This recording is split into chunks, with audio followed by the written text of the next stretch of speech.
Beberapa hukum tertulis di atas kertas, yang lain tertulis di dalam hati. Berdasarkan bukti yang telah disampaikan, Majelis Hakim memutuskan bahwa Anda bersalah dan menjatuhkan hukuman. Bersalah! Mbah, mereka bilang Mbah mencuri. Kenapa Mbah lakukan itu? Saya lapar, Pak. Saya belum makan kan seharian. Saya hanya ambil sedikit. Tapi saat keadilan buta, itu bisa menjadi kejam.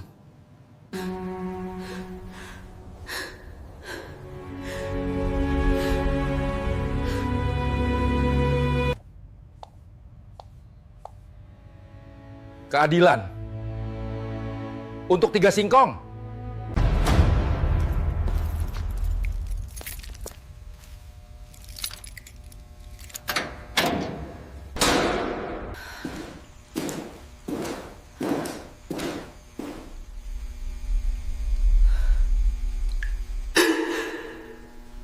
Mereka memanggilnya pencuri.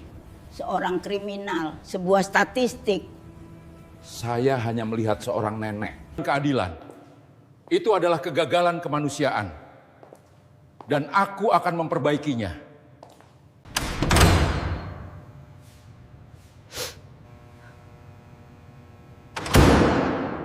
Keadilan sejati bukan tentang hukuman. Ini tentang pengertian. Ini tentang kasih sayang.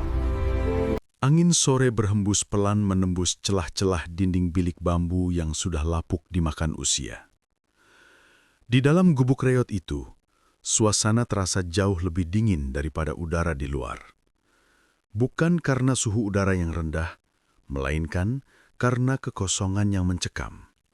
Tidak ada aroma masakan, tidak ada kehangatan tungku yang menyala, dan tidak ada suara kehidupan selain desah nafas berat seorang perempuan tua yang duduk meringkuk di atas dipan kayu beralaskan tikar pandan yang sudah koyak.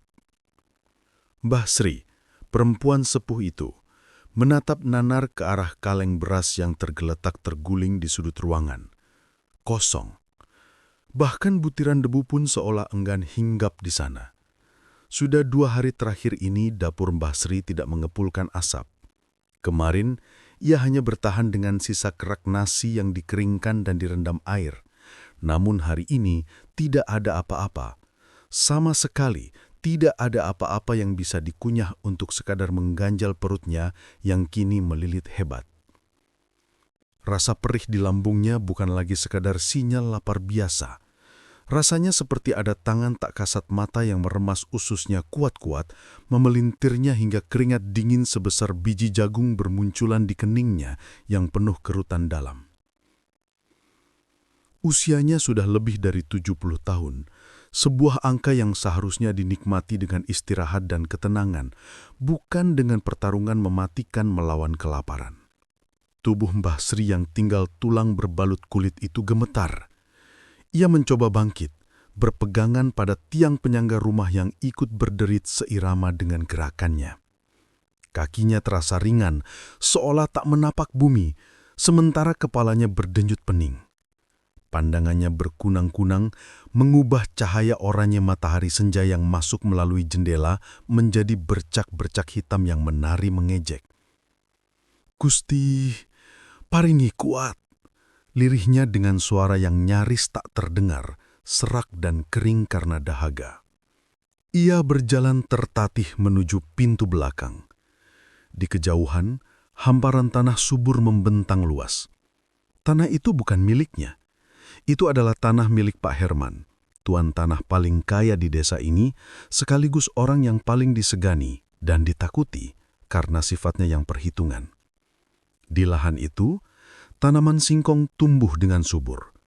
Daun-daunnya yang hijau pekat melambai-lambai ditiup angin, seolah memanggil Mbah Sri, menawarkan janji keselamatan dari rasa sakit yang kian menyiksa. Mbah Sri menelan ludah, meski tenggorokannya kering kerontang. Ia adalah wanita yang memegang teguh kejujuran seumur hidupnya. Ia lebih memilih memungut sisa padi di sawah orang setelah panen daripada mengambil hak orang lain tanpa izin. Namun sore ini berbeda. Insting purba untuk bertahan hidup perlahan mengikis benteng moral yang telah ia jaga puluhan tahun. Rasa lapar ini sudah sampai pada tahap yang menakutkan. Rasa lapar yang membisikkan bahwa jika ia tidak makan malam ini, mungkin ia tidak akan pernah bangun lagi esok pagi. Dengan langkah diseret, Basri memaksakan kakinya melangkah keluar pekarangan gubuknya. Matahari mulai condong ke barat, menciptakan bayang-bayang panjang yang seolah ingin menelan tubuh ringkihnya. Desa sedang sepi. Orang-orang mungkin sedang bersiap untuk sholat maghrib atau berkumpul dengan keluarga mereka di depan meja makan yang hangat. Kontras yang menyakitkan itu membuat hati Basri terasa semakin teriris. Ia tiba di pinggiran kebun milik Pak Herman. Pagar hidup dari tanaman perdu menjadi pembatas antara kemiskinan Basri dengan kemakmuran sang tuan tanah. Ia celingukan, menoleh ke kanan dan ke kiri dengan gerakan patah-patah karena lehernya yang kaku. Sepi, tidak ada siapa-siapa. Jantungnya berdegup kencang, memukul-mukul rongga dadanya yang tipis. Rasa takut bercampur aduk dengan rasa lapar. Tangan tuanya yang keriput dan gemetar menyibak semak-semak. Ia masuk ke area kebun.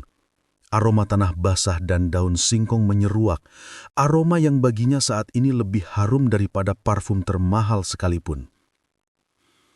Basri berlutut di depan pohon singkong yang batangnya cukup besar. Nafasnya memburu. Ia tidak membawa cangkul atau alat apapun. Jemarinya yang kurus dengan kuku-kuku yang menghitam mulai menggaruk tanah di pangkal batang.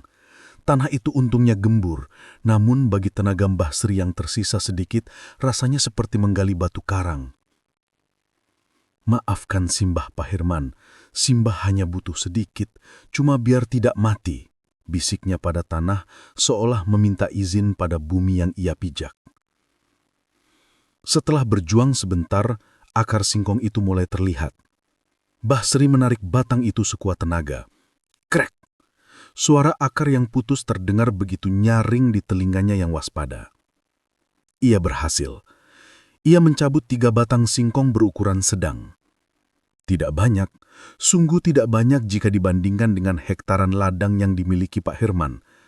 3 batang itu hanya cukup untuk direbus dan dimakan malam ini dan mungkin esok pagi. Itu saja. Basri tidak serakah. Ia hanya ingin rasa perih di perutnya berhenti. Ia mendekap 3 batang singkong yang masih berlumur tanah itu ke dadanya, seolah mendekap permata.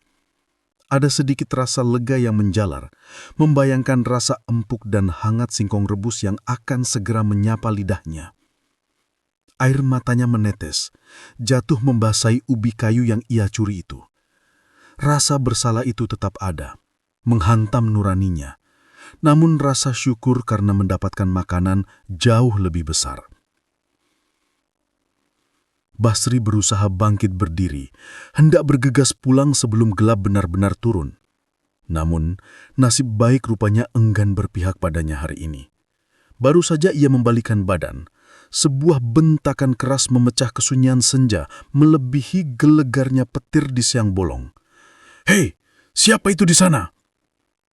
Tubuh Basri membeku, jantungnya seakan berhenti berdetak seketika. 3 batang singkong di pelukannya hampir terlepas karena keterjutannya. Dari balik rimbunnya pohon pisang di sisi lain kebun, muncul sosok tegap dengan wajah garang. Itu penjaga kebun kepercayaan Pak Herman. Pria bertubuh kekar itu melangkah lebar-lebar dengan tatapan nyalang, seolah melihat seekor hama yang harus dibasmi. Basri gemetar hebat. Lututnya lemas membuatnya kembali terduduk di tanah. Ia ingin lari, tapi kakinya menolak perintah otak. Ia hanya bisa menunduk, menyembunyikan wajahnya yang pucat pasi, sementara tangan keriputnya yang gemetar semakin erat memeluk singkong-singkong itu. Satu-satunya harapan hidupnya. "Ampun Pak, ampun," suara Basri keluar tercekak, lebih mirip cicitan tikus yang terperangkap. Penjaga itu tidak peduli. Baginya tugas adalah tugas dan perintah Pak Herman sangat jelas. Tidak ada toleransi bagi pencuri, sekecil apapun yang diambil. Reputasi Pak Herman sebagai orang yang kikir dan tegas bukan isapan jempal belaka. Dan penjaga itu tidak mau kehilangan pekerjaannya hanya karena merasa kasihan pada nenek tua renta. "Alasan, semua maling juga bilangnya lapar," bentak penjaga itu kasar. Ia menarik paksa Mbah Sri agar berdiri. Tulang-tulang tua Mbah Sri terasa nyeri saat dipaksa bergerak kasar. "Ikut saya, biar Pak Herman yang memutuskan mau diapakan maling tua sepertimu. Jangan harap bisa lolos cuma dengan air mata buaya." "Jangan, Pak. Tolong, saya kembalikan singkongnya." Mbah Sri mencoba menyodorkan kembali singkong itu dengan tangan gemetar, berharap belas kasih. Namun penjaga itu menepis tangan Mbah Sri hingga singkong-singkong itu terjatuh ke tanah. "Sudah terlambat. Kamu sudah tertangkap basah. Jalan!" Didorong dengan kasar, Mbah Sri terhuyung-huyung. Ia dipaksa berjalan meninggalkan kebun itu, bukan menuju gubuknya yang aman, melainkan menuju rumah besar Pak Herman. Di bawah langit senja yang mulai berubah menjadi kelabu gelap, Mbah Sri diseret menuju takdir yang tak pernah ia bayangkan. Rasa laparnya kini tertupat oleh rasa takut yang luar biasa. Ia bukan hanya kehilangan makanannya, ia sedang menuju pada hilangnya sisa harga diri yang ia miliki di sisa usianya. Di kejauhan, suara adzan maghrib mulai berkumandang, syahdu dan menenangkan. Namun bagi Mbah Sri, suara itu terdengar seperti lonceng kematian yang mengiringi langkah kakinya yang berat menuju penghakiman. Dunia seolah menutup mata pada penderitaannya, membiarkan seorang ibu tua diseret seperti penjahat besar hanya karena 3 batang ubi kayu. Ruangan interogasi itu berukuran sempit. Dindingnya dicat warna krem yang sudah mengelupas di sana-sini, menampakkan lapisan semen yang lembab. Udara di dalamnya terasa kering dan menusuk tulang karena pendingin ruangan yang diputar ke suhu terendah. Kontras sekali dengan udara panas berdebu di ladang, tempat Mbah Sri ditangkap beberapa jam lalu. Di hadapannya, duduk seorang petugas berseragam rapi dengan lencana mengkilap yang memantulkan cahaya lampu neon yang berdengung di langit-langit. Mbah Sri duduk di kursi kayu reot, kedua tangannya yang keriput dan penuh noda tanah diletakkan di atas paha.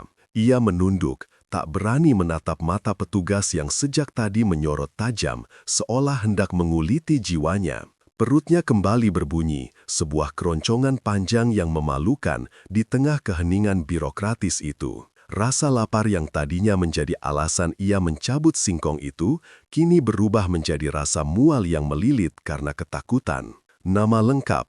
Suara petugas itu berat, tanpa nada ramah sedikit pun. Jari jemarinya menari di atas papan ketik komputer tua, menciptakan suara tak-tik-tuk yang iramanya terasa seperti hitungan mundur bagi sisa hidup Mbah Sri. "Sri Den."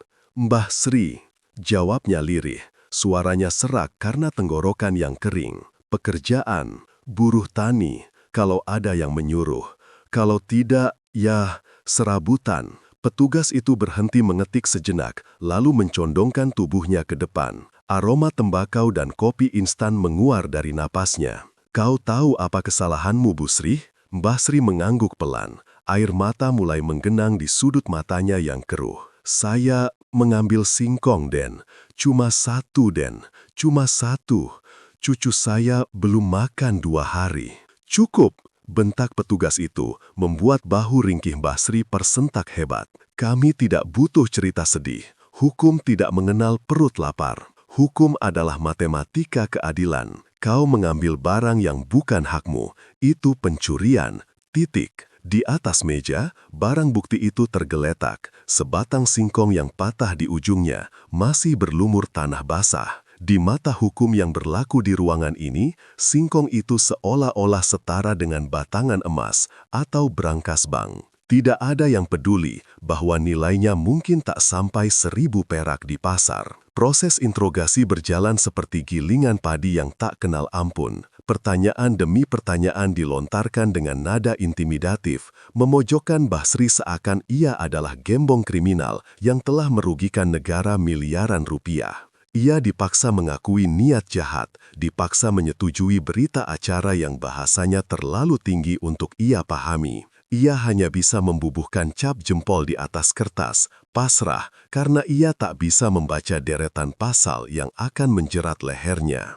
Malam itu, Basri tidur, atau lebih tepatnya mencoba memejamkan mata di lantai dingin sel tahanan sementara.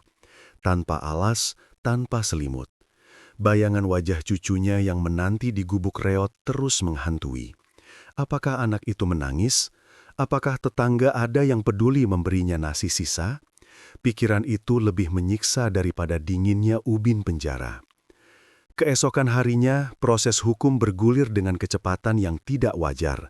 Seolah-olah nasib orang miskin memang didesain untuk diselesaikan secepat kilat agar tidak mengotori pemandangan terlalu lama. Basri digiring ke gedung pengadilan yang megah, pilar-pilarnya tinggi menjulang seakan ingin menegaskan betapa kecilnya manusia di hadapan hukum. Di ruang sidang yang luas dan berpendingin udara itu, Basri duduk sendirian di kursi pesakitan. Kursi itu terlalu besar untuk tubuhnya yang menyusut dimakan usia. Tidak ada pengacara di sampingnya, tidak ada keluarga yang mendampingi. Ia benar-benar sebatang kara, seperti pohon kering di tengah padang tandus. Jaksa penuntut umum, seorang pria muda dengan kacamata tebal dan setelan jas licin, membacakan dakwaan dengan suara lantang yang menggema ke seluruh penjuru ruangan. Kata-kata seperti pencurian dengan pemberatan, meresahkan masyarakat, dan efek jera berhamburan keluar dari mulutnya dengan fasih. Ia melukiskan perbuatan Basri mencabut singkong sebagai ancaman serius bagi ketertiban umum, sebuah preseden buruk yang harus dipangkas sampai ke akarnya. Yang mulia hakim, ujar jaksa itu dengan nada dramatis sambil menunjuk ke arah Basri yang gemetar. Terdakwa telah terbukti secara sah dan meyakinkan mengambil hak milik orang lain. Jika hal kecil seperti ini dibiarkan dengan alasan kemanusiaan, maka runtuhlah wibawa hukum di negeri ini. Kita harus tegas. Basri tidak mengerti sebagian besar kata-kata itu. Ia hanya tahu satu hal, ia bersalah karena lapar. Ketika hakim ketua, seorang pria paruh baya dengan wajah kaku seperti patung batu, bertanya apakah ia memiliki pembelaan, Basri hanya bisa menggeleng lemah. "Nyuwun sewu Pak Hakim," bisiknya, suaranya hampir tak terdengar, tenggelam oleh deru pendingin ruangan. "Saya cuma mau cucu saya makan, saya janji mau ganti kalau sudah ada uang." Hakim itu menatapnya dari balik kacamata bacanya, tatapan yang kosong tanpa emosi. Ia tidak melihat seorang nenek yang putus asa, ia hanya melihat berkas perkara nomor sekian yang harus segera diputus. Palu diketuk sekali untuk menenangkan gumaman pengunjung sidang yang tak seberapa jumlahnya. Berdasarkan bukti-bukti yang ada, hakim mulai membacakan putusan, suaranya datar dan monoton. Dan menimbang bahwa tindakan terdakwa telah melanggar pasal pencurian serta tidak adanya hal yang meringankan karena terdakwa dianggap tidak menghargai kepemilikan orang lain. Jantung Basri berdegup kencang, menabrak rongga dadanya yang ringkih. Ia meremas ujung kebayanya yang lusuh. Maka pengadilan memutuskan, suara hakim meninggi, memberi penekanan pada setiap suku kata. Menjatuhkan hukuman kepada terdakwa Sri berupa hukuman mati. Hening. Keheningan yang absolut menyergap ruang sidang. Basri ternganga, napasnya tercekat. Ia merasa pendengarannya salah. Mati hanya karena sebatang singkong? Atau, lanjut hakim tanpa mengubah ekspresi wajahnya, subsidiar denda sebesar 1 miliar rupiah yang harus dibayarkan tunai dalam waktu 24 jam. Jika tidak mampu membayar, maka hukuman mati akan dilaksanakan segera. Tok, suara palu yang menghantam meja kayu itu terdengar seperti ledakan meriam di telinga Basri. Dunia di sekelilingnya berputar, lantai marmer di bawah kakinya terasa bergoyang. 1 miliar! Seumur hidupnya, memegang uang 100.000 rupiah utuh saja jarang, apalagi 1 miliar. Angka itu begitu abstrak, begitu fantastis, hingga terasa seperti lelucon yang kejam. 1 miliar, gumamnya, matanya menatap kosong ke arah lambang timbangan keadilan yang terpajang di dinding belakang kursi hakim. Timbangan itu tampak miring, berat sebelah, seolah sedang menertawakan nasibnya. Tidak ada belas kasihan, tidak ada pertimbangan bahwa yang dicuri hanyalah umbi akar yang tumbuh liar di pinggir ladang orang kaya. Sistem itu bekerja seperti mesin penggiling daging, buta, tuli, dan tidak punya hati. Vonis itu mutlak. Pilihannya adalah membayar jumlah uang yang mustahil ia miliki, bahkan jika ia bekerja 1000 tahun lagi, atau nyawanya dicabut paksa. 2 orang petugas pengadilan segera mendekat, menarik lengan Basri untuk berdiri. Ia tidak melawan, tenaganya sudah habis disedot oleh rasa kaget yang melumpuhkan saraf-sarafnya. Kakinya menyeret di lantai saat ia dibawa keluar dari ruang sidang. Harapan itu padam seketika. Basri menyadari di negeri ini kemiskinan adalah kejahatan terbesar dan ia baru saja divonis bersalah karena menjadi miskin. Bayangan cucunya semakin memudar, digantikan oleh kegelapan lorong penjara yang kini menunggunya sebagai ruang tunggu menuju kematian. Hukuman langit telah jatuh, bukan karena ia pendosa besar, melainkan karena ia hanyalah sebutir debu yang tak berharga di mata hukum manusia.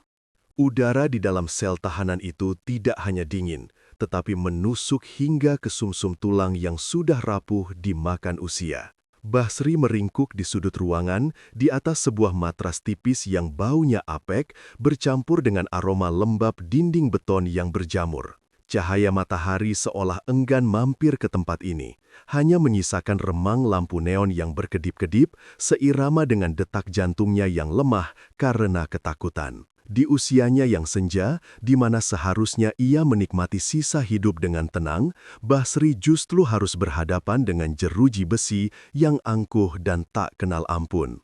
Ia memeluk lututnya sendiri, mencoba mencari sisa-sisa kehangatan dari tubuhnya yang kurus kering. Kulitnya yang keriput bergesekan dengan kain jarik lusuh yang ia kenakan, satu-satunya pakaian yang ia bawa saat digelandang paksa oleh petugas. Tidak ada selimut tebal, tidak ada teh hangat, dan yang paling menyakitkan, tidak ada wajah ramah yang menyapanya. Suara-suara di sekelilingnya hanyalah gema bentakan petugas penjaga, bunyi gembok yang beradu dengan besi, serta rintihan tahanan lain yang mungkin nasibnya tak jauh berbeda darinya. Gusti, apa salah Simbah sampai harus begini?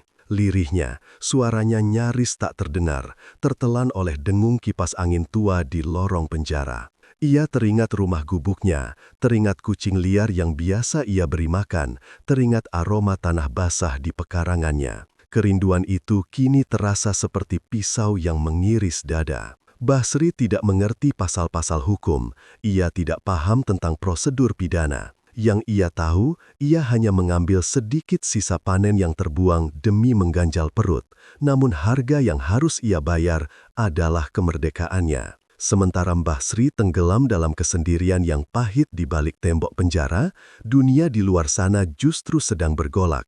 Tanpa sepengetahuannya, foto dirinya saat ditangkap dengan wajah bingung dan tangan keriput yang gemetar telah menyebar luas bagaikan api yang menyambar bensin kering. Seorang warga yang kebetulan merekam kejadian itu mengunggahnya ke media sosial dengan tahkarir yang menyayat hati. Dalam hitungan jam, kisah Mbah Sri bukan lagi sekedar berita kriminal biasa. Ia bermetamorfosis menjadi simbol ketidakadilan yang menampar wajah hukum negeri ini. Jagat maya meledak, ribuan bahkan jutaan warganet membagikan kisahnya dengan tagar yang menyerukan keadilan. Kolom komentar dipenuhi oleh sumpah serapah dan amarah publik. Mereka membandingkan nasib Mbah Sri dengan para koruptor berdasi yang mencuri miliaran uang rakyat namun masih bisa tersenyum lebar dan melenggang bebas, atau setidaknya mendapatkan sel mewah bak hotel berbintang.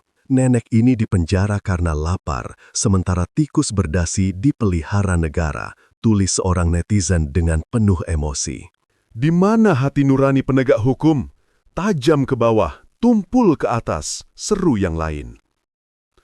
Narasi tentang ketimpangan sosial ini menggelinding liar, menjadi bola salju yang menghantam kredibilitas institusi kepolisian. Stasiun televisi mulai mengundang pakar hukum untuk berdebat, koran-koran menjadikan wajah sendu Mbah Sri sebagai tajuk utama. Tekanan publik begitu hebat, seolah seluruh negeri sedang menuntut jawaban atas satu pertanyaan sederhana. Mengapa hukum begitu kejam pada orang miskin? Gelombang kemarahan itu akhirnya menerobos masuk ke ruang kerja yang sejuk dan berpendingin udara di markas besar kepolisian. Di balik meja mahoni yang besar, duduk seorang pria paruh baya dengan seragam dinas lengkap yang dihiasi bintang emas di pundaknya. Jenderal Prasetyo.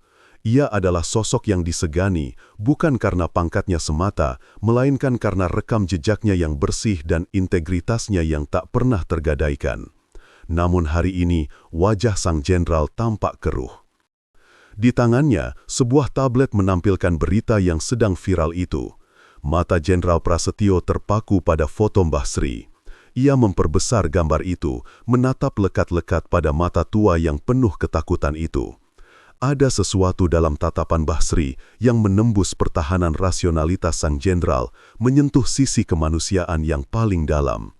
Wajah itu mengingatkannya pada ibunya sendiri di kampung halaman, wanita sederhana yang mengajarkannya bahwa pangkat adalah amanah untuk melindungi yang lemah, bukan untuk menindas.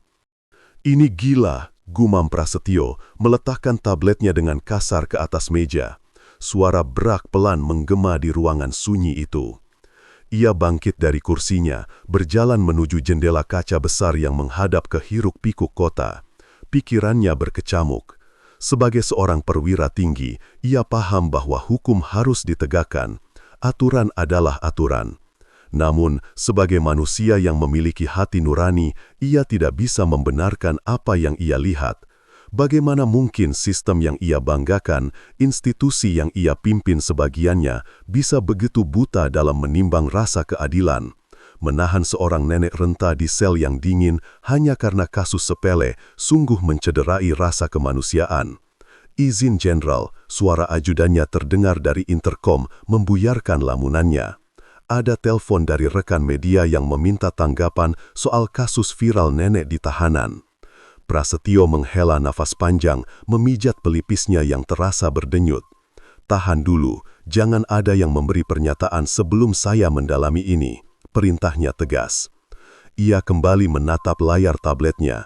Komentar-komentar pedas masyarakat terasa seperti tamparan bagi institusinya. Kepercayaan publik sedang dipertaruhkan di sini.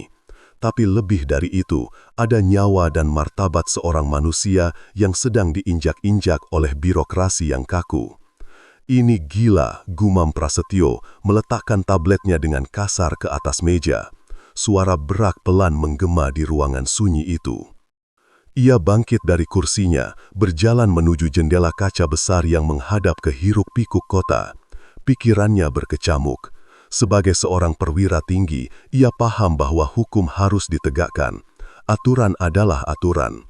Namun, sebagai manusia yang memiliki hati nurani, ia tidak bisa membenarkan apa yang ia lihat. Bagaimana mungkin sistem yang ia banggakan, institusi yang ia pimpin sebagiannya, bisa begitu buta dalam menimbang rasa keadilan? Menahan seorang nenek renta di sel yang dingin hanya karena kasus sepele, sungguh mencederai rasa kemanusiaan.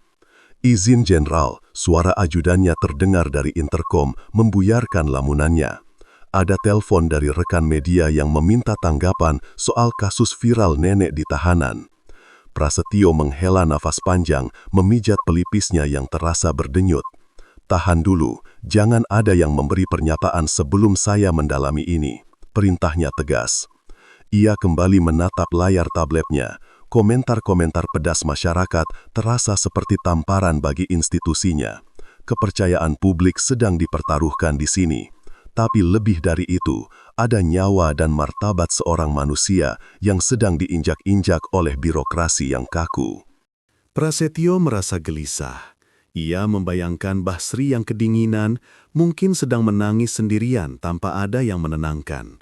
Rasa bersalah yang bukan miliknya perlahan merayap naik, sebuah beban moral yang harus dipikul oleh siapapun yang mengenakan seragam penegak hukum. Jenderal Prasetyo tahu ia tidak bisa tinggal diam. Ia tidak bisa membiarkan prosedur buta mematikan rasa keadilan. Ia meraih telepon genggam pribadinya, mencari kontak kepala kepolisian resor di wilayah tempat Basri ditahan. Jarinya sempat terhenti sejenak di atas layar, menimbang keputusan. Intervensi seorang jenderal dalam kasus kecil bisa dianggap berlebihan oleh sebagian pihak, namun membiarkan ketidakadilan ini berlarut-larut adalah dosa besar baginya. Hukum itu untuk manusia, bukan manusia untuk hukum, bisiknya pada diri sendiri, mengulang mantra yang selalu ia pegang teguh sejak pertama kali menjadi polisi muda. Dengan tekad yang bulat, ia menekan tombol panggil. Nada sambung terdengar, 1 kali, 2 kali. Di seberang sana, nasib Basri mungkin akan segera berubah, atau setidaknya ada secercah harapan bahwa di balik jeruji besi yang dingin dan sistem yang angkuh, masih ada hati nurani yang tersisa. Prasetyo bersiap untuk menabrak tembok birokrasi demi seorang nenek yang bahkan tidak dikenalnya, karena baginya keadilan sejati tidak terletak pada pasal-pasal di atas kertas, melainkan pada perlindungan terhadap mereka yang tak berdaya. Udara malam itu terasa lebih berat dari biasanya di dalam kabin sedan hitam yang melaju membelah jalanan kota yang basah oleh sisa hujan.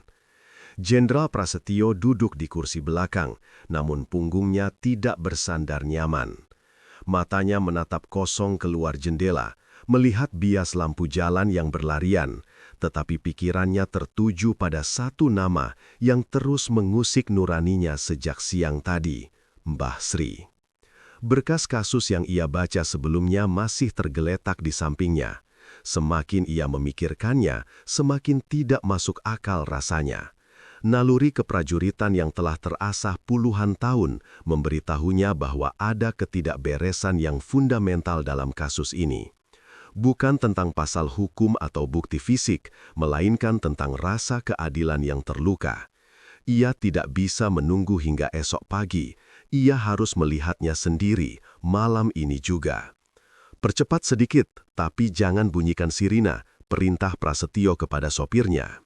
Ia menginginkan kunjungan ini senyap, tanpa formalitas yang hanya akan menutupi kenyataan. Ketika mobil berhenti di depan gerbang besi lembaga pemasyarakatan yang menjulang tinggi dan angkuh, keheningan malam terasa mencekam. Penjaga gerbang yang melihat plat nomor mobil itu terlonjak kaget, buru-buru membuka pintu besi dengan tangan gemetar. Tidak ada protokol penyambutan, tidak ada karpet merah. Prasetyo melangkah keluar dengan wajah keras, jas hujannya sedikit berkibar tertiup angin malam. Kepala sipir yang sedang bertugas malam itu berlari tergopoh-gopoh menghampiri. Kancing seragamnya bahkan belum terpasang sempurna karena tergesa-gesa. "Jenderal, mohon maaf, kami tidak..." "Tidak perlu basa-basi," potong Prasetyo dengan nada rendah namun tegas. Tatapannya tajam menyapu lorong penjara yang suram. "Antar saya ke sel tahanan titipan. Saya ingin bertemu Mbah Sri, sekarang." Sipir itu menelan ludah, tidak berani membantah. Dengan langkah cepat, ia memandu sang jenderal melewati lorong-lorong berjeruji yang berbau lembab dan karat. Suara langkah sepatu Lars Prasetyo bergema di koridor beton, satu-satunya suara yang memecah keheningan selain dengkuran para tahanan dan tetesan air dari pipa bocor. Mereka berhenti di sebuah sel di ujung lorong yang paling gelap. Di sana, di balik jeruji besi yang dingin, duduk sesosok tubuh ringkih di atas lantai beralaskan tikar tipis. Cahaya lampu lorong yang remang-remang menyinari wajah keriput itu. Mbah Sri tidak tidur. Ia duduk memeluk lutut, tubuhnya menggigil bukan hanya karena dinginnya malam, tetapi karena ketakutan yang merayapi tulangnya. Prasetyo memberi isyarat agar sipir membukakan pintu dan menjauh. "Tinggalkan kami sebentar." Suara kunci beradu dengan besi terdengar nyaring, membuat Mbah Sri tersentak kaget. Wanita tua itu mendongak. Matanya yang rabun menyipit berusaha mengenali sosok gagah yang kini berdiri di ambang pintu selnya. Prasetyo melangkah masuk. Ia tidak berdiri menjulang seperti seorang penguasa, melainkan perlahan berlutut, mensejajarkan tingginya dengan wanita tua itu. Ia melihat tangan Basri yang keriput dan kasar gemetar hebat. Di hadapan hukum, wanita ini adalah terdakwa, namun di mata Prasetyo saat ini, ia hanyalah seorang ibu yang rapuh. "Mbah," panggil Prasetyo lembut, suaranya jauh dari intonasi komando yang biasa ia gunakan. "Jangan takut, saya bukan datang untuk menghukum." Basri menatapnya dengan mata yang basah. Ada kebingungan yang mendalam di sana. "Bapak siapa? Apa saya akan dipindah lagi? Saya tidak punya uang, Pak." Suaranya parau, pecah oleh isak tangis yang tertahan. Hati Prasetyo mencelos. "Tidak, Mbah, saya Prasetyo. Saya hanya ingin tahu, saya ingin mendengar langsung dari Mbah." Prasetyo menarik napas panjang, mencoba menahan gejolak emosinya sendiri. Kenapa Mbah melakukan itu? Kenapa Mbah mengambil singkong itu? Pertanyaan itu menggantung di udara yang pengap. Basri menunduk, menatap jari jemarinya yang kotor. Air mata menetes jatuh ke pangkuannya yang lusuh. Ia diam sesaat, seolah mengumpulkan sisa-sisa tenaga untuk berbicara. Kemudian, dengan suara yang begitu lirih namun terdengar seperti ledakan di telinga sang jenderal, Basri menjawab, "Saya lapar, Pak. Tidak ada yang bisa saya makan. Saya ambil singkong hanya itu." Mata sendu wanita tua itu kembali menatap Prasetyo, sebuah tatapan yang polos dan jujur, tanpa rekayasa pembelaan diri. "Cucu saya juga belum makan 2 hari. Singkong itu cuma sedikit, Pak. Saya pikir tidak akan ada yang marah kalau cuma sedikit." Kalimat sederhana itu menghantam dada Prasetyo lebih keras daripada peluru musuh manapun yang pernah ia hadapi di medan perang.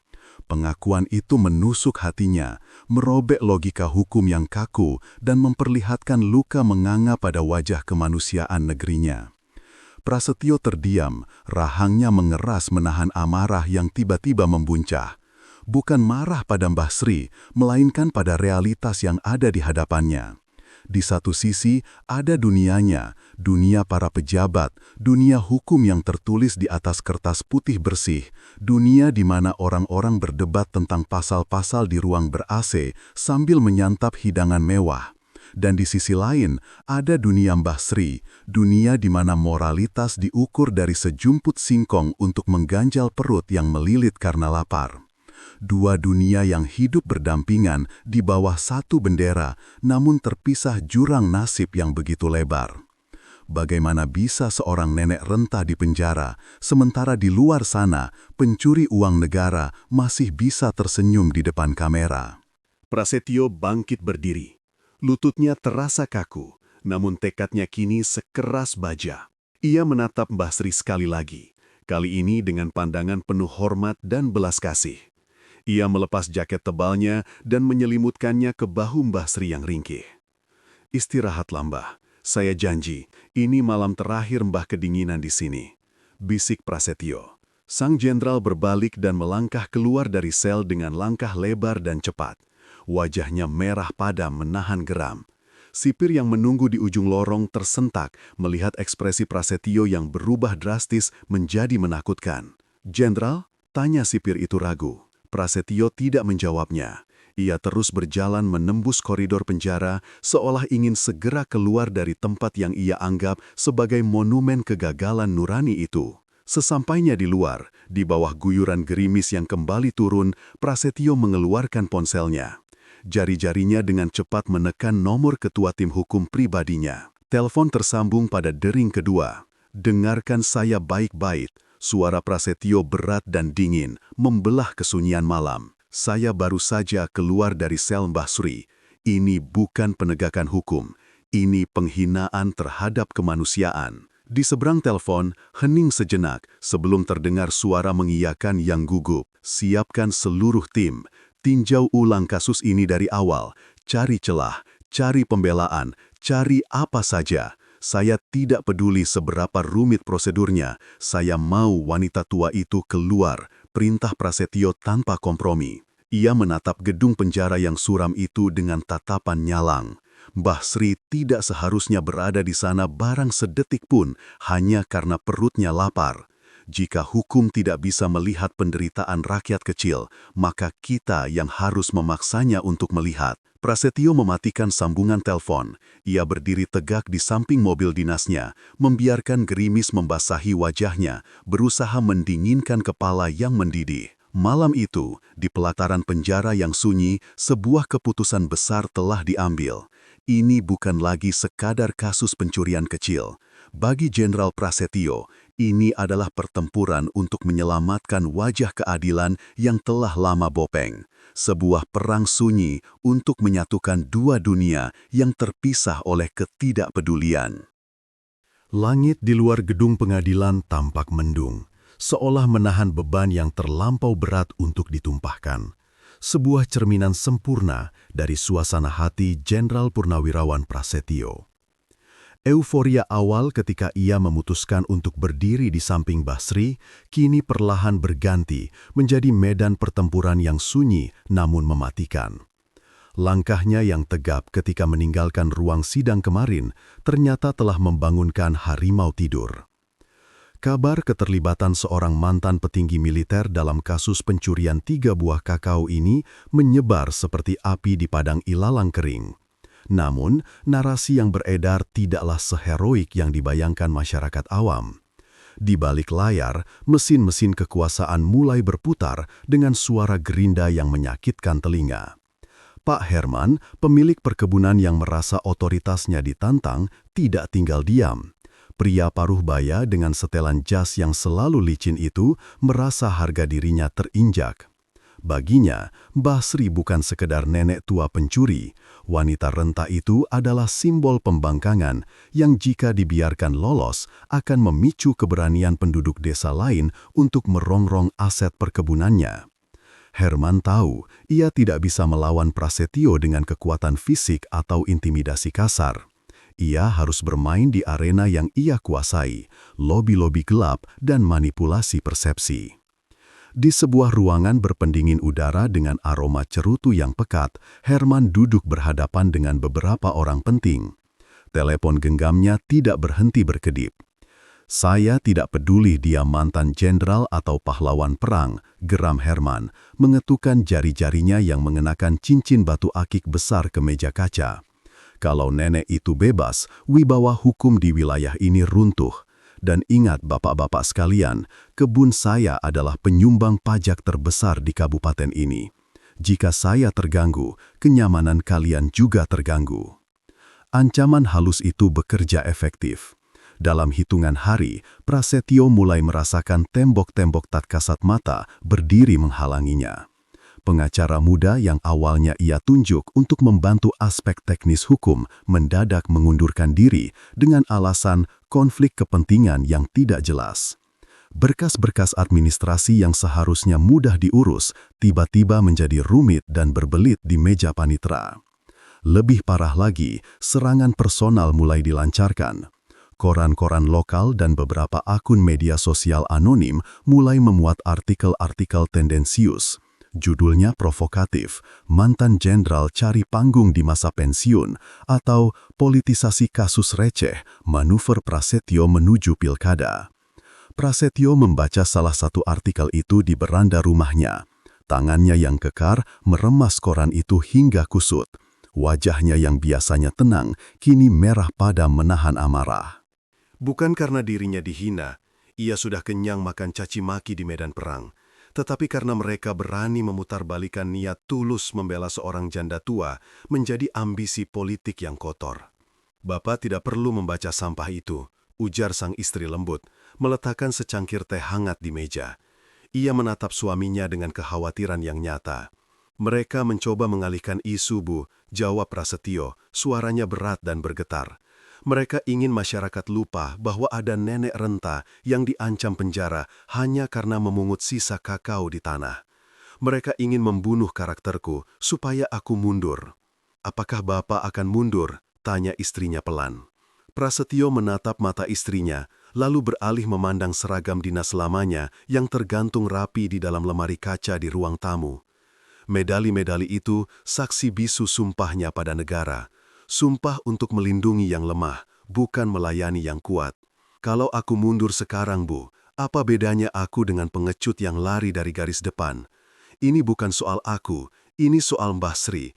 Jika hukum tajam ke bawah dan tumpul ke atas, maka tugasku belum selesai. Siang harinya, tekanan itu semakin nyata. Prasetyo menerima kunjungan dari seorang kolega lama, seorang pejabat aktif yang memiliki koneksi luas dengan para pengusaha, termasuk Pak Herman. Pertemuan itu dibungkus dengan dalih silaturahmi, namun nuansanya dingin dan penuh perhitungan. "Mas Pras," ujar tamunya itu sambil menyesap kopi. "Sudahlah, untuk apa sih Mas ribut-ribut urusan nenek pencuri itu? Pak Herman itu kawan kita juga. Dia banyak bantu kegiatan sosial angkatan kita. Jangan sampai hubungan baik rusak gara-gara 3 biji kakao." Prasetyo tersenyum kecut. Ia sudah menduga arah pembicaraan ini. 3 biji kakao katamu. Prasetyo memajukan tubuhnya, menatap tajam tamunya. Bagi Herman itu sampah, tapi bagi Mbah Sri itu mungkin harapan untuk makan hari itu. Kau tahu, hukum tidak diciptakan untuk menghitung untung rugi pertemanan, tapi untuk menimbang rasa keadilan. "Tapi ini memalukan, Mas," sela tamunya dengan nada sedikit tinggi. "Nama Mas sedang ditarik-tarik ke lumpur. Orang-orang bilang Mas sudah kehilangan arah, mengurusi hal remeh karena post-power syndrome. Pak Herman bersedia mencabut tuntutan asal Mas mundur dari pendampingan publik ini dan biarkan proses hukum berjalan sewajarnya. Mbah Sri mungkin hanya akan kena masa percobaan, tidak dipenjara fisik. Itu win-win solution." "Sewajarnya menurut siapa? Menurut pesanan Herman?" potong Prasetyo tegas. "Katakan pada Herman dan katakan pada siapapun yang menyuruhmu datang ke sini. Aku tidak sedang mencari panggung. Aku sedang mencari nurani yang hilang di gedung pengadilan itu. Aku tidak akan mundur 1 langkah pun. Justru sampaikan terima kasihku pada mereka." Tamunya tertegun, bingung dengan respon sang jenderal. "Terima kasih? Untuk apa?" "Terima kasih karena fitnah dan tekanan mereka justru meyakinkanku bahwa aku berada di jalan yang benar.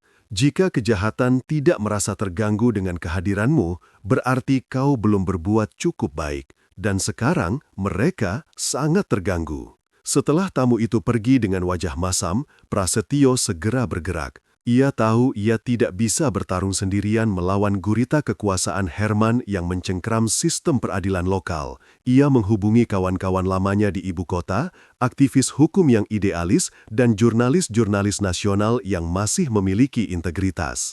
"Halo, ini Prasetyo," ucapnya tegas pada sambungan telepon. "Saya butuh bantuan. Ada ketidakadilan yang sedang ditutupi di sini.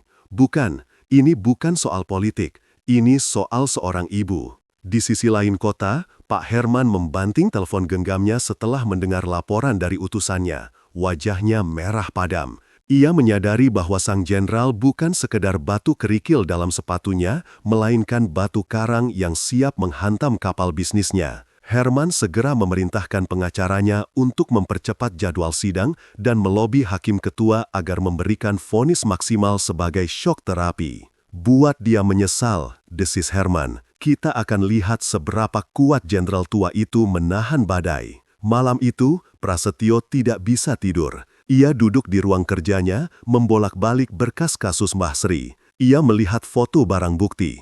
3 buah kakao yang sudah kisut dan berwarna kecoklatan. Benda sekecil itu telah memicu perang besar yang mempertaruhkan reputasi dan kehormatannya. Namun, ketika ia mengingat wajah Mbah Sri yang keriput, tatapan matanya yang redup namun penuh ketakutan saat duduk di kursi pesakitan, Prasetyo merasakan kekuatan baru mengalir dalam darahnya. Ia tahu esok hari serangan akan semakin brutal, hakim mungkin akan bersikap sinis, jaksa akan semakin agresif, dan masa bayaran mungkin akan dikerahkan untuk mencemoohnya di depan pengadilan. Tapi Prasetyo sudah membulatkan tekad. Ia akan mengubah ruang sidang itu menjadi panggung pengadilan bagi hati nurani bangsa ini. "Biar mereka datang dengan segala tipu dayanya," gumam Prasetyo pada kesunyian malam. "Kebenaran punya caranya sendiri untuk menemukan jalan pulang." Sang jenderal menutup berkas itu dengan mantap. Intrik kuasa boleh saja merajalela, menjerat kaki-kaki penegak hukum dengan emas dan janji manis. Namun, mereka lupa satu hal. Mereka sedang berhadapan dengan seorang prajurit yang telah mewakafkan sisa hidupnya untuk menjaga marwah keadilan, dan ia baru saja memulai pertempurannya yang sesungguhnya. Suara palu yang diketukkan ke meja kayu menggema keras, membelah hiruk-pikuk percakapan yang memenuhi ruang sidang utama. Seketika, keheningan yang dipaksakan turun menyelimuti ruangan yang sesak itu. Udara terasa berat, bercampur antara aroma keringat ratusan orang dan dinginnya pendingin ruangan yang tak lagi mampu melawan hawa panas antusiasme publik. Cahaya blitz kamera berkedip-kedip tanpa henti, seperti kilat di tengah badai, menyorot satu sosok kecil yang duduk meringkuk di kursi pesakitan, Mbah Sri. Wanita tua itu tampak jauh lebih kecil dari biasanya. Kebaya lusuhnya yang berwarna coklat pudar tampak kontras dengan kemegahan meja hijau dan seragam para penegak hukum yang mentereng. Wajahnya yang dipenuhi kerutan dalam menunduk, matanya yang rabun menatap lantai keramik yang dingin. Di tangannya, ia meremas ujung kain batiknya yang sudah sobek, satu-satunya pegangan yang dimilikinya saat ini untuk menahan gemetar tubuhnya yang renta. Jenderal Prasetyo duduk di kursi pengawas utama, tepat di samping majelis hakim, dengan sorot mata tajam yang menyapu seluruh ruangan. Kehadirannya memberikan bobot tersendiri pada persidangan ini. Ia tidak banyak bicara sejak masuk, namun aura otoritasnya memaksa semua orang untuk berhati-hati dalam bersikap. Ini bukan lagi sekedar sidang pencurian kayu bakar, ini adalah panggung di mana kredibilitas hukum negara dipertaruhkan di hadapan moralitas rakyat. Jaksa penuntut umum berdiri, membetulkan letak kacamatanya, dan mulai membacakan tuntutan dengan suara lantang yang terdengar kering dan tanpa emosi. Yang mulia, fakta hukum tidak bisa dikesampingkan oleh perasaan semata, ujar jaksa itu, memegang lembaran dakwaan seolah itu adalah kitab suci yang tak terbantahkan. Terdakwa, Sri, secara sadar telah memasuki area hutan milik korporasi dan mengambil aset tanpa izin. Barang bukti berupa 3 batang kayu jati, meski nilainya kecil, tetaplah merupakan properti yang dilindungi undang-undang. Jika kita membiarkan pencurian ini atas nama kemiskinan, maka kita membuka pintu bagi anarki. Hukum harus tegak, lurus, dan tanpa pandang bulu. Pasal 362 KUHP jelas mengatur hal ini. Setiap kata yang keluar dari mulut jaksa terasa seperti cambukan bagi Mbah Sri. Ia tidak mengerti pasal-pasal itu. Ia tidak mengerti bahasa hukum yang rumit dan berbelit. Yang ia tahu hanyalah periuk nasinya kosong dan ia butuh api untuk menghangatkan air. Suara desas-desus ketidaksetujuan terdengar dari bangku pengunjung. Beberapa aktivis mahasiswa dan ibu-ibu pengajian yang hadir untuk memberikan dukungan mulai berisik. Namun tatapan dingin Jenderal Prasetyo membuat mereka kembali tenang, meski kemarahan masih membara di mata mereka. Giliran pengacara pembela, seorang pria muda dengan idealisme yang masih menyala, berdiri. Ia berjalan mendekati meja hakim, lalu menunjuk ke arah barang bukti yang tergeletak di meja. 3 ranting kayu jati seukuran lengan anak kecil. Yang mulia, saudara jaksa berbicara tentang kerugian negara dan korporasi. Suaranya bergetar menahan emosi. Mari kita lihat aset yang dimaksud. 3 ranting kayu sisa penebangan yang sudah tergeletak di tanah. Nilainya tidak lebih dari harga 1 butir permen. Apakah untuk ini, negara harus mengeluarkan biaya operasional sidang jutaan rupiah? Apakah untuk ini, kita harus memenjarakan seorang nenek yang bahkan berjalan pun harus dipapah? Pengacara itu menoleh ke arah Mbah Sri, lalu kembali menatap hakim dan Jenderal Prasetyo. Di ruangan ini, kita tidak sedang mengadili seorang pencuri kriminal. Kita sedang mengadili hati nurani kita sendiri. Mbah Sri tidak mencuri untuk memperkaya diri. Ia mengambil ranting itu untuk bertahan hidup.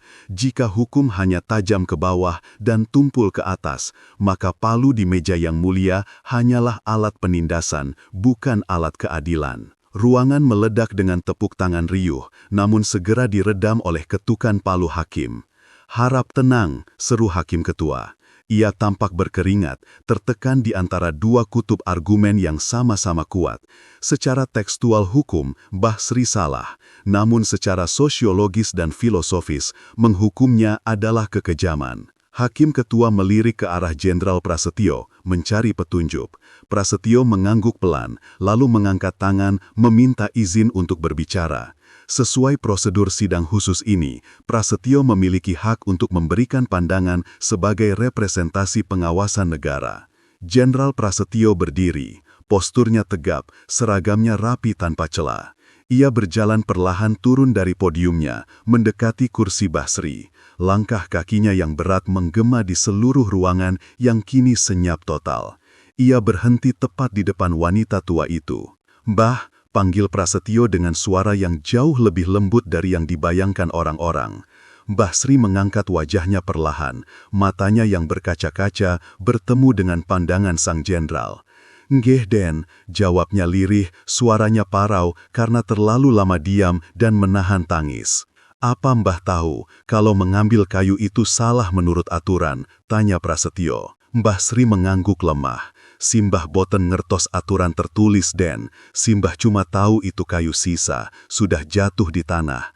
Kalau tidak diambil, nanti dimakan rayap. Simbah butuh buat masak ubi, cuma itu yang Simbah punya." Jawaban polos itu menghujam dada setiap orang yang mendengarnya. Tidak ada pengingkaran, tidak ada kebohongan, hanya kejujuran dari seseorang yang hidup di pinggiran zaman. Prasetyo berbalik menghadap hadirin, lalu menatap jaksa dan hakim bergantian. Wajahnya mengeras. Hukum. Suara Prasetyo menggelegar tanpa perlu pengeras suara. Dibuat untuk mengatur kehidupan manusia agar tertib dan adil.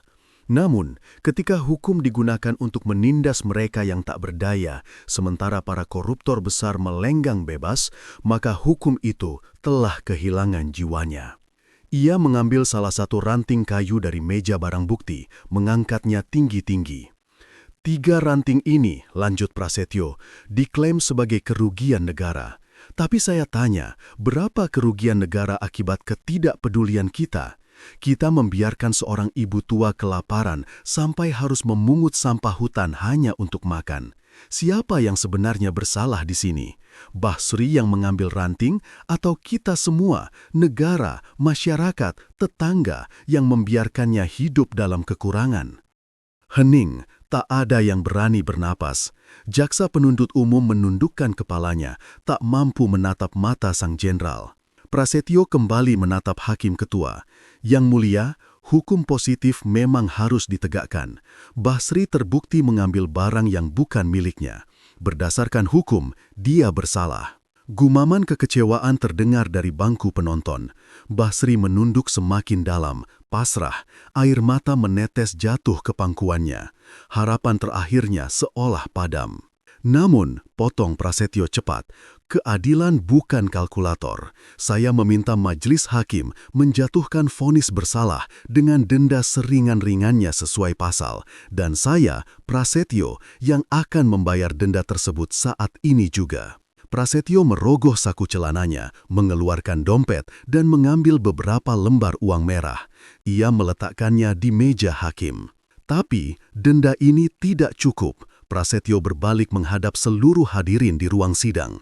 "Saya menjatuhkan denda kepada seluruh orang yang ada di ruangan ini, termasuk saya sendiri, jaksa, dan para pejabat yang hadir. Kita semua didenda karena membiarkan seorang ibu tua kelaparan di tengah negara yang kaya ini. Masing-masing keluarkan Rp50.000 sekarang juga. Kumpulkan untuk Basri sebagai ganti rugi atas kegagalan kita memanusiakan manusia." Hening, tak ada yang berani bernapas. Jaksa penuntut umum dengan wajah memerah karena malu namun tersentuh, ikut merogoh dompetnya dan memasukkan uang ke dalam topi itu. Hakim ketua mengetukkan palunya 3 kali dengan mantap. Mengadili, suara hakim bergetar, menyatakan terdakwa Sri bersalah secara hukum, namun dibebaskan dari segala tuntutan pidana kurungan. Denda telah dibayar lunas, sidang ditutup. Ruang sidang pecah oleh tangis haru dan tepuk tangan yang membahana. Basri masih duduk terpaku, bingung dengan apa yang terjadi. Prasetyo kembali mendekatinya, berjongkok di hadapannya, dan menggenggam tangan keriput itu. "Mbah, sampun rampung. Mbah sudah selesai. Mbah boleh pulang," bisik Prasetyo. Mbah Sri menatap Prasetyo dengan pandangan nanar yang kini berubah menjadi cahaya kelegaan. Bibirnya gemetar hebat saat ia berusaha tersenyum. "Matur nuwun Gusti, matur nuwun," isaknya. Ia tidak hanya berterima kasih karena bebas dari penjara, tetapi karena martabatnya sebagai manusia telah dikembalikan di tempat yang paling ia takutkan. Uang yang terkumpul di topi itu jumlahnya jutaan rupiah, jauh lebih banyak dari harga ribuan truk kayu bakar. Namun, nilai sesungguhnya hari itu bukanlah pada uang tersebut. Di tengah hiruk-pikuk orang-orang yang berebut menyalami Mbah Sri, Jenderal Prasetyo berdiri mundur, membiarkan momen itu menjadi milik rakyat. Ia menatap keluar jendela ruang sidang, ke arah langit biru yang cerah. Hari ini, di meja hijau ini, kemanusiaan sempat diadili, ditimbang dan untungnya dimenangkan. Keadilan sejati telah menemukan jalannya, bukan melalui pasal-pasal kaku di atas kertas, melainkan melalui ketukan hati nurani yang berani bersuara. Prasetyo menghela napas panjang, beban di pundaknya sedikit terangkat. Ia tahu perjuangan memperbaiki sistem masih panjang, tapi setidaknya hari ini satu jiwa telah diselamatkan, dan itu sudah cukup untuk menjadi alasan baginya terus berdiri tegak. Ruang sidang itu mendadak terasa hampa udara, seolah oksigen di dalamnya tersedot habis oleh ketegangan yang memuncak. Hening yang mencengkeram bukan lagi sekadar ketiadaan suara, melainkan sebuah beban berat yang menindih pundak setiap orang yang hadir. Debu-debu halus yang menari dalam sorotan cahaya matahari dari ventilasi tinggi tampak berhenti bergerak, menunggu. Mbah Sri duduk di kursi pesakitan, tubuh rentanya tampak semakin mengecil di hadapan meja hijau yang tinggi menjulang. Kedua tangannya yang keriput dan kasar saling meremas di atas pangkuan, gemetar tak terkendali. Ia menunduk, menatap lantai keramik yang dingin, tidak berani mengangkat wajah untuk menatap sosok-sosok berjubah di depannya. Di benaknya, bayangan jeruji besi dan perpisahan abadi dengan gubuk reotnya sudah menari-nari menakutkan. Ia pasrah. Ia hanyalah sebutir debu yang siap disapu oleh sapu raksasa bernama hukum. Di hadapannya, hakim ketua membetulkan letak kacamata bacanya. Gerakannya lambat, terukur, namun memancarkan aura otoritas yang tak terbantahkan. Ia menatap lembaran kertas putusan di tangannya, lalu beralih menatap jaksa penuntut umum, perwakilan perusahaan yang duduk dengan angkuh, dan terakhir, tatapannya melembut saat jatuh pada sosok Mbah Sri. Ada jeda panjang yang menyiksa, suara detak jam dinding terdengar seperti palu godam yang memukul-mukul kesadaran. Hakim itu menarik nafas panjang, lalu menghembuskannya perlahan. Ia tidak langsung membaca teks putusan. Sebaliknya, ia menyandarkan punggungnya ke sandaran kursi, menautkan jari jemarinya, dan berbicara dengan nada yang tidak seperti sedang membaca pasal, melainkan seperti seorang bapak yang sedang menasehati anak-anaknya yang tersesat. "Sebelum saya membacakan putusan akhir, suara hakim itu menggema, memecah kebisuan, berat dan berwibawa. Saya ingin kita semua yang ada di ruangan ini sejenak menanggalkan jubah jabatan, menanggalkan ego korporasi, dan menanggalkan kacamata kuda hukum positif yang kaku. Saya ingin kita melihat dengan mata hati." Jaksa tampak gelisah di kursinya, sementara manajer perusahaan mengerutkan kening, merasa arah pembicaraan ini tidak menguntungkan baginya. "Kita di sini mengadili seorang nenek tua, Mbah Sri, atas tuduhan pencurian beberapa batang kayu sisa yang nilainya bahkan tidak cukup untuk membeli sepiring nasi di restoran mewah tempat saudara-saudara mungkin biasa makan," lanjut hakim, matanya tajam menusuk ke arah meja penuntut. "Secara hukum, ya, perbuatan mengambil barang orang lain tanpa izin adalah pencurian. Pasal itu ada, tertulis hitam di atas putih. Basri semakin menunduk, air matanya tetes jatuh ke punggung tangannya yang keriput. Ia mengira ini adalah pembukaan untuk hukuman yang akan dijatuhkan padanya. Namun, suara hakim meninggi sedikit, lebih tegas. Hukum tidak diciptakan untuk menjadi mesin pembunuh rasa kemanusiaan. Hukum ada untuk menciptakan ketertiban dan di atas segalanya, keadilan.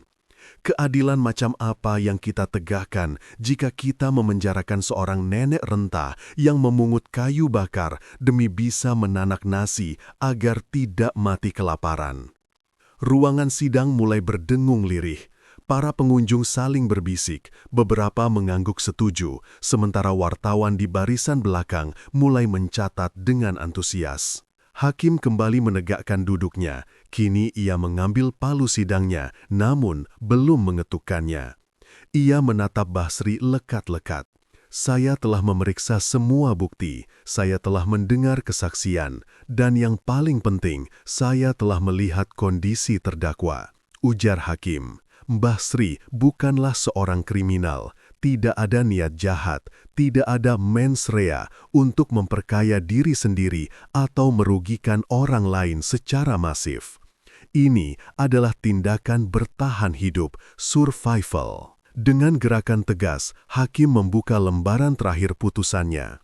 Ia mulai membaca dengan suara lantang yang menggetarkan dinding-dinding ruang sidang.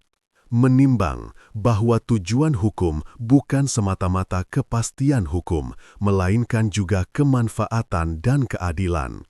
Menimbang bahwa menghukum terdakwa dengan pidana penjara atau denda justru akan mencederai rasa keadilan masyarakat dan bertentangan dengan hati nurani. Jantung Basri berdegup kencang, seolah mau meledak. Ia mengangkat wajahnya sedikit, menatap samar-samar sosok hakim yang kini tampak bercahaya di matanya yang rabun. Maka, dengan ini, hakim melanjutkan, suaranya memenuhi ruangan. Majelis hakim memutuskan, menyatakan terdakwa Basri tidak terbukti secara sah dan meyakinkan melakukan tindak pidana pencurian dengan pemberatan seperti yang didakwakan. Napas tertahan di seluruh ruangan lepas seketika. Membebaskan terdakwa dari segala tuntutan hukum, seru hakim dengan vokal yang bulat. Membatalkan seluruh tuntutan ganti rugi dan denda yang diajukan oleh penuntut. Memerintahkan agar terdakwa dipulihkan nama baiknya serta dikembalikan ke keluarganya segera setelah sidang ini ditutup. Basri terenganga. Ia tidak percaya pendengarannya. Apakah ia bermimpi? Apakah malaikat baru saja berbisik padanya? Namun, hakim belum selesai. Ia menatap tajam ke seluruh penjuru ruangan, seolah ingin menanamkan kalimat berikutnya ke dalam benak setiap orang yang hadir, terutama mereka yang memegang kekuasaan. Dalam kasus ini, saya melihat kegagalan kita bersama. Ucap hakim, nadanya kini bercampur antara kemarahan yang ditahan dan kesedihan mendalam. Hukum tajam ke bawah tapi tumpul ke atas, itulah yang sering diteriakkan masyarakat. Dan hari ini kita nyaris membuktikan kebenaran pahit itu. Ia berhenti sejenak, matanya berkaca-kaca namun tetap tajam. Ingatlah ini baik-baik. Deklarasi hakim itu meluncur menjadi kalimat pamungkas yang menampar kesadaran. Negara seharusnya hadir untuk melindungi warganya yang lemah, bukan menghukumnya tanpa hati. Ketika hukum kehilangan nuraninya, ia hanyalah alat penindasan. Tok, tok, tok. 3 kali ketukan palu itu terdengar seperti dentang lonceng kemerdekaan. Suaranya tegas, final, dan tidak bisa diganggu-gugat. Keheningan pecah seketika. Ruang sidang meledak oleh suara gumaman, isak tangis, dan tepuk tangan yang tak tertahankan dari para pengunjung sidang. Beberapa orang berdiri memberikan penghormatan spontan. Jaksa penuntut umum membereskan berkasnya dengan wajah merah padam, malu dan tak berani menatap ke arah bangku pengunjung. Perwakilan perusahaan terdiam kaku, menyadari bahwa kemenangan arogansi mereka baru saja dihancurkan berkeping-keping oleh palu keadilan. Mbah Sri masih terpaku di kursinya. Tubuhnya bergetar hebat. Bukan karena takut, melainkan karena guncangan emosi yang luar biasa. Ia perlahan turun dari kursi. Kakinya yang lemah tak mampu menopang berat rasa syukurnya hingga ia jatuh bersimpuh di lantai ruang sidang. Alhamdulillah, Gusti, Alhamdulillah. Isaknya lirih, mencium lantai yang dingin. Air matanya tumpah ruah, membasahi keramik, menghapus segala ketakutan yang menghantuinya berbulan-bulan ini. Seorang pengacara muda yang mendampinginya secara pro bono segera membantu Mbah Sri berdiri, merangkul pundak ringkih itu dengan mata yang juga basah. "Mbah, sudah selesai Mbah, Mbah bebas, kita pulang," bisiknya lembut. Hakim ketua memandang pemandangan itu dari singgasananya. Wajah kerasnya melunak. Ia telah melakukan tugasnya. Bukan sekedar menerapkan pasal-pasal mati dari buku tebal, melainkan menghidupkan kembali jiwa dari hukum itu sendiri. Kemanusiaan. Keputusan hari ini bukan hanya tentang membebaskan seorang nenek tua dari penjara. Ini adalah tamparan keras bagi sistem yang selama ini abai. Ini adalah pesan bahwa di balik jubah hitam dan palu kayu masih ada detak jantung yang berpihak pada mereka yang tak punya suara. Mbah Sri dituntun keluar ruangan. Langkahnya masih tertatih, namun kali ini tidak ada beban berat yang menggelayuti kakinya. Cahaya matahari sore yang menerobos masuk dari pintu utama pengadilan menyambut wajahnya yang basah oleh air mata. Hangat, sangat hangat. Di luar gedung, angin berhembus pelan, menggoyangkan dedaunan pohon beringin tua di halaman pengadilan. Seolah alam pun turut bernafas lega. Mbah Sri menatap langit, lalu menatap kembali gedung pengadilan yang megah dan seringkali menakutkan itu. Hari ini, gedung itu tidak lagi tampak seperti raksasa yang ingin menelannya, melainkan seperti benteng yang akhirnya, meski terlambat, melindunginya. Keadilan telah menemukan jalannya, bukan melalui kalkulasi angka atau pasal yang kaku, melainkan melalui jalan setapak kecil bernama hati nurani. Dan bagi Mbah Sri, suara ketukan palu tadi akan selamanya terngiang sebagai irama terindah yang pernah ia dengar, irama kebebasan. Bunyi besi beradu dengan besi menggema di udara, menciptakan dentingan dingin yang selama beberapa waktu terakhir menjadi mimpi buruk bagi Mbah Sri. Namun, kali ini bunyinya berbeda. Suara itu bukan menandakan penguncian, melainkan pembebasan. Pintu gerbang penjara yang kokoh dan angkuh itu perlahan terbuka, membiarkan cahaya matahari sore menerobos masuk, menyilaukan mata tua yang sudah terlalu lama terbiasa dengan keremangan sel. Mbah Sri melangkah keluar dengan ragu. Kakinya yang renta gemetar, bukan karena takut, melainkan karena gelombang emosi yang tertahan di dada. Udara di luar sana terasa berbeda, lebih ringan, lebih segar, dan berbau kebebasan. Di tangannya, ia mendekap erat sebuah buntalan kain lusuh berisi sedikit pakaian ganti, satu-satunya harta benda yang menemaninya selama masa kurungan yang tidak adil itu. Di seberang jalan, sebuah mobil sedan hitam terparkir rapi. Tidak ada iring-iringan sirine yang bising, tidak ada pengawalan ketat yang mengintimidasi. Hanya ada seorang pria tegap yang berdiri di samping pintu mobil, mengenakan kemeja batik lengan panjang yang rapi namun santai.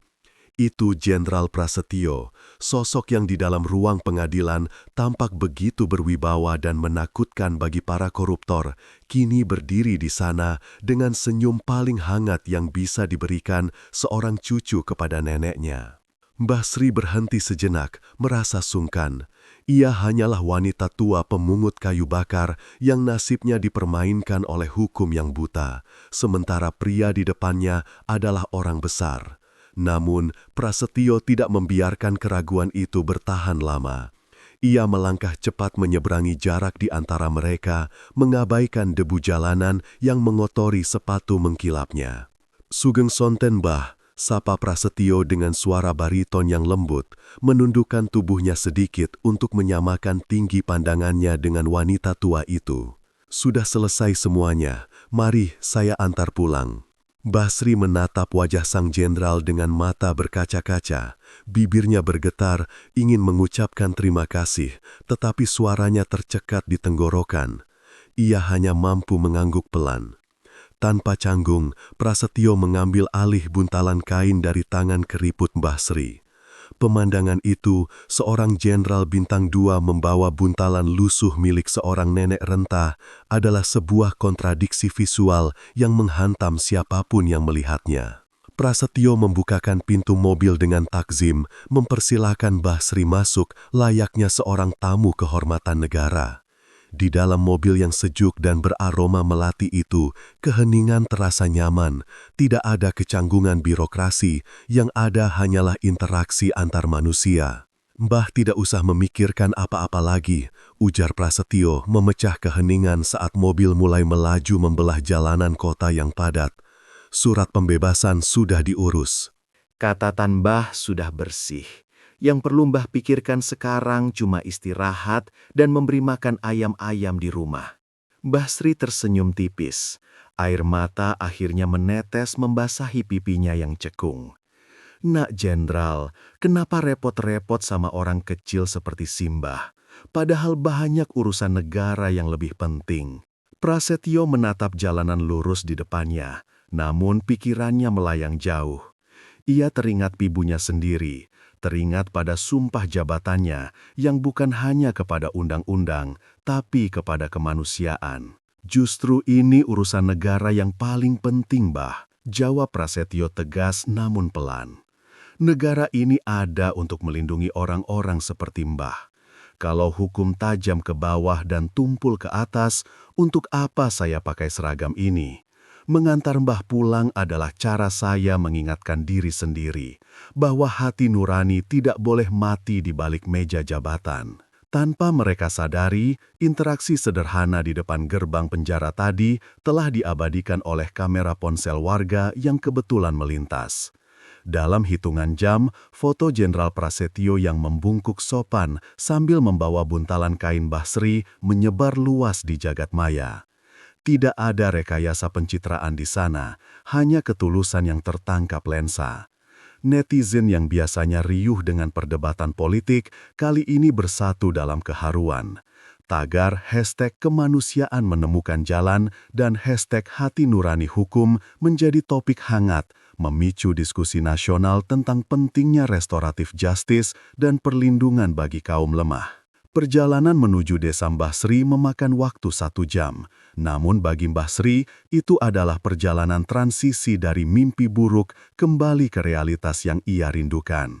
Saat mobil sedan mewah itu memasuki jalanan desa yang berbatu dan berdebu, warga desa mulai berkerumun. Mereka sudah mendengar kabar pembebasan itu, tetapi mereka tidak menyangka Mbah Sri akan diantar langsung oleh orang yang membebaskannya.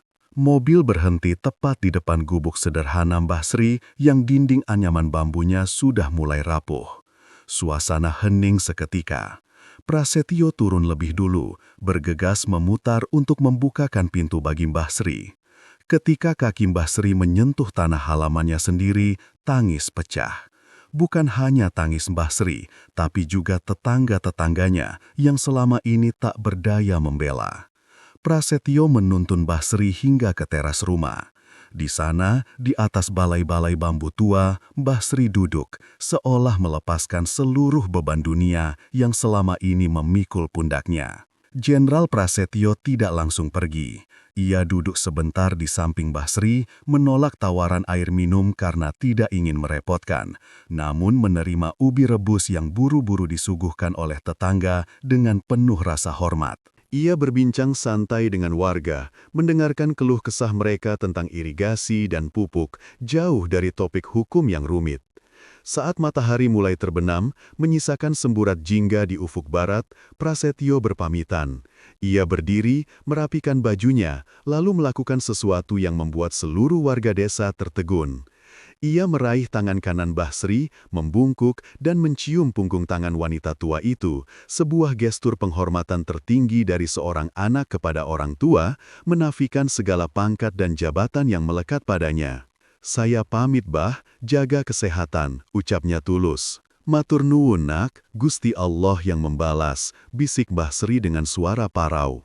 Mobil hitam itu perlahan meninggalkan pekarangan, menghilang di balik tikungan desa, meninggalkan debu yang perlahan turun kembali ke tanah. Namun, jejak yang ditinggalkan hari itu jauh lebih permanen daripada jejak ban mobil. Malam itu, Mbah Sri tidur di atas dipan kayunya yang keras, namun terasa lebih empuk daripada kasur busa manapun di dunia. Di luar sana, dunia sedang ramai membicarakan kisahnya. Orang-orang mulai merenung. Kasus Mbah Sri bukan lagi sekedar berita kriminal biasa. Ia telah menjadi cermin retak bagi wajah hukum negeri ini, sekaligus lilin harapan bahwa di tengah sistem yang kaku, masih ada manusia-manusia yang mau mendengar bisikan hati nurani. Di dalam keheningan malam desa, Mbah Sri tidak tahu bahwa dirinya telah menjadi simbol. Ia hanya tahu bahwa ia sudah pulang. Keadilan, pada akhirnya, tidak selalu datang dari palu hakim yang diketuk keras di meja hijau, tetapi seringkali datang dari uluran tangan yang mau merangkul mereka yang terjatuh. Kemanusiaan, meski seringkali tersesat di lorong-lorong birokrasi dan kepentingan, hari ini telah membuktikan bahwa ia selalu mampu menemukan jalan pulangnya sendiri. Dan di rumah sederhana itu, kedamaian akhirnya bertahta kembali.